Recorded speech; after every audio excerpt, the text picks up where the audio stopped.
Very classy BAFTA, no surprise. Look at that, you've got Jenny the donkey, you've got the yellow gloves, you've got the lobster, you've got the penguin. That's incredible. Anyway, here we are.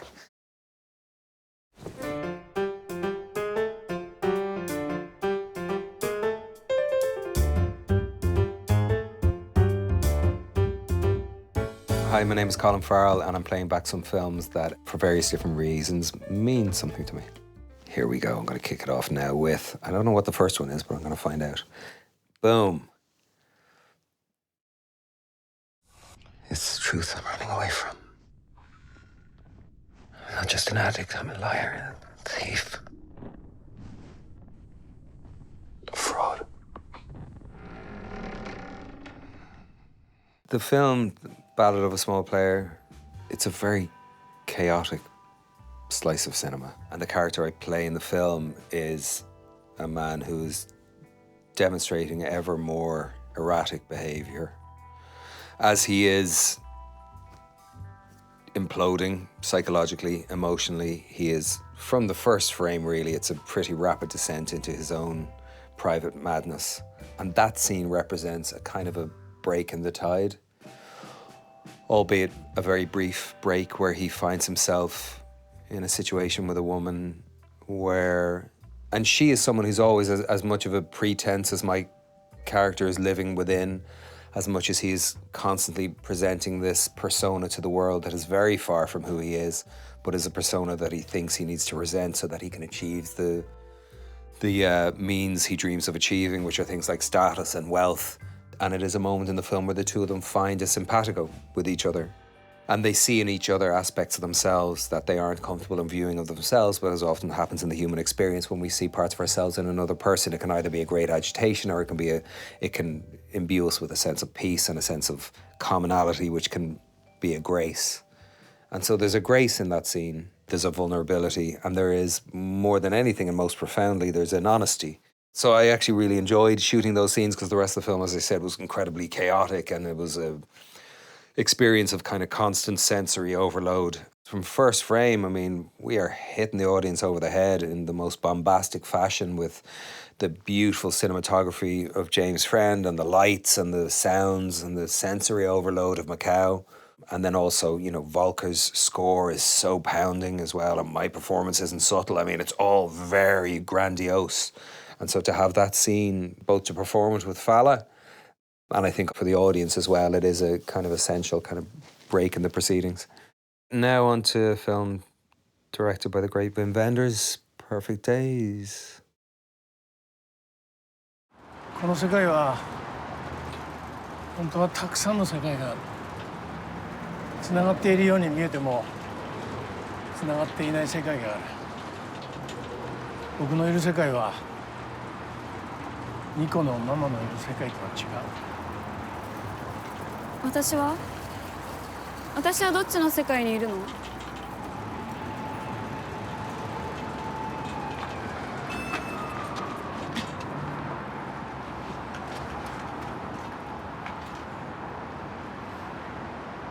こずっと行ったら海？うん。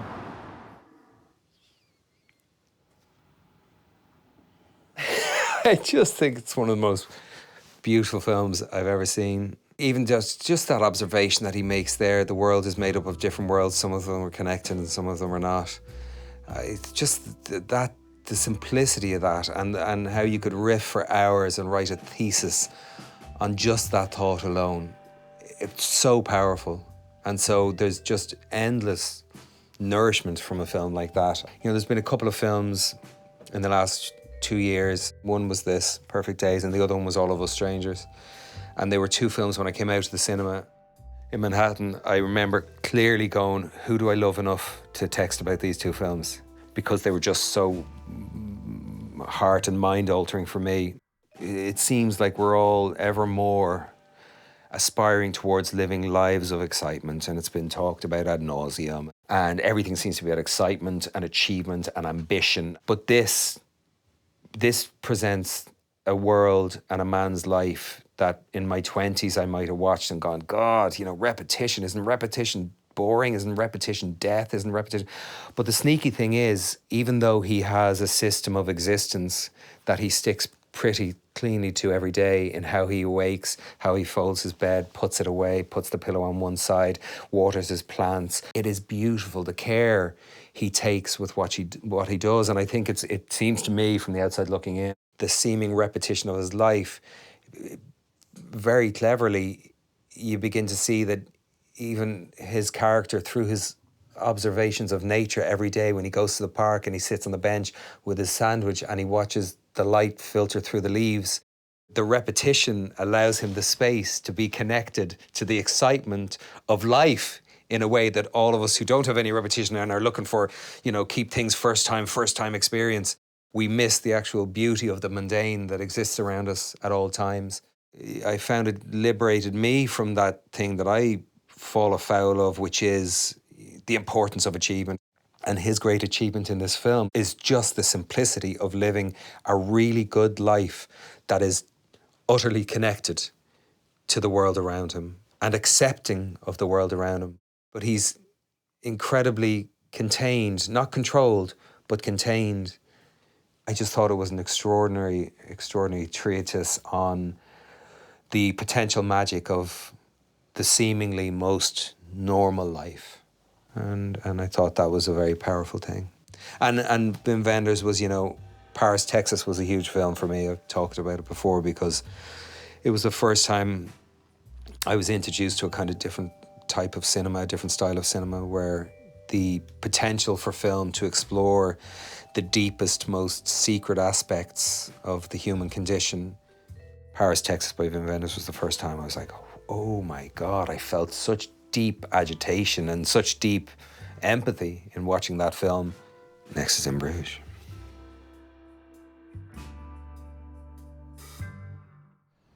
Listen, I'm gonna give you some money and put you on a train somewhere. Back to England? Now go back to England, Ray. You'll be a dead man. I don't want to be a dead man. You've been missing something. You don't want to be a dead man, Ray. I can't.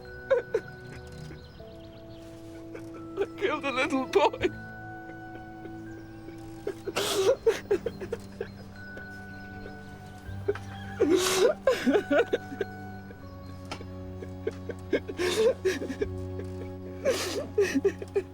And save the next little boy. Love Brendan. He's just one of the greats, A few actors I've been lucky enough to work with that they don't have dishonest bones in their bodies as human beings, and it translates so beautifully and powerfully. Like Sally Hawkins, just a wizard of a human being and an actress, and Brendan, similar ilk. But In Bruges was, it's just such a great script. It was just such an extraordinary thing to read. And when I read it, I think I must have been feeling pretty down on myself because I tried to talk Martin McDonagh out of hiring me for it. And I said, you should really, the script is too good. I gave it a whole spiel of why I felt he would be doing his brilliant writing a great disservice by putting me in the film. And thankfully he recognised and reminded me that I wasn't a casting director and told me that he still wanted me to be in it. And then I was like, okay, you're the boss, and so I'd love to.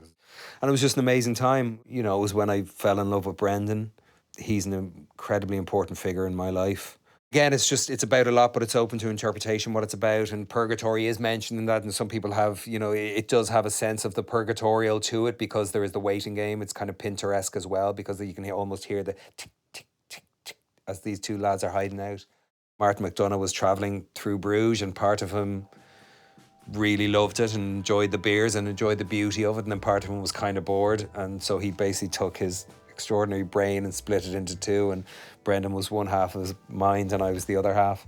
And there's tons of heart in the film, and he does that, Martin. He's sneaky. His films are there's a kind of anarchic aspect to his films. They kind of fly in the face of convention. They kind of go against the rules. Some of his dialogue feels a little bit punk rock almost, and his humour is very singular.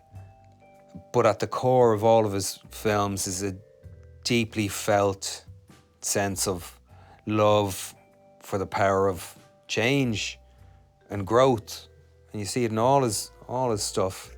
So he's a deeply heartfelt writer, as funny as he is and as cool as he is as a writer, which he is. He's incredibly cool, very funny, and very at times topically minded, but not jadedly so. And he's not strident. He's not a preacher. There's nothing didactic about what he does.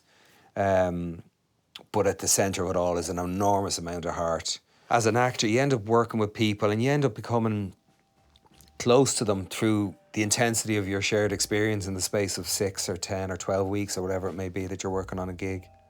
You know, always someone doesn't have to be in your life forever to change the course of your experience of life, you know, or to open your eyes or to give you a moment's comfort and offer you a kind of a dignity that you can't access yourself.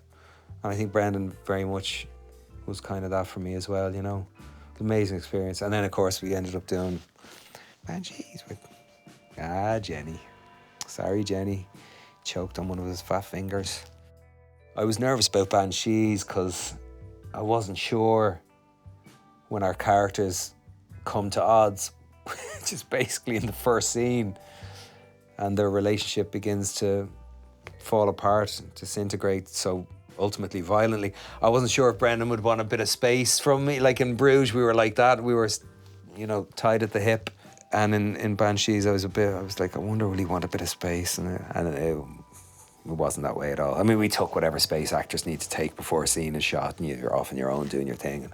But we were very much together as well, very much side by side, co-creators and collaborators and friends, you know, magic. The last clip is a film written and directed by Oliver Stone that was born of his experience during the Vietnam War. And a film I saw, I don't know at what age I saw it, but I found just enormously affecting. And that is Platoon.